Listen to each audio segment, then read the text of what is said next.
Hi, welcome to HardReset.Info. Now I can show you how to check for system updates on JBL Quantum Stream microphone. So basically, to do that, you just should have installed JBL Quantum Engine application, and then here you should choose, of course, your JBL Quantum Stream if this is the one quantum device you have connected to your PC. So JBL Quantum Stream microphone will be opened by default if you have quantum headphones, for example. So of course you should choose device you want to set up. Then here on the left tab you will choose system software.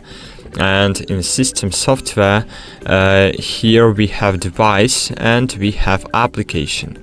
And firstly, of course, we should choose device, and as you can see, this is my firmware version. So click check for updates, and if you have the latest software version, so you will see the message that the version you have is latest. But if not, you will see the window asking you to update your JBL microphone. So that's it. Thanks for watching. Like this video and bye. See you.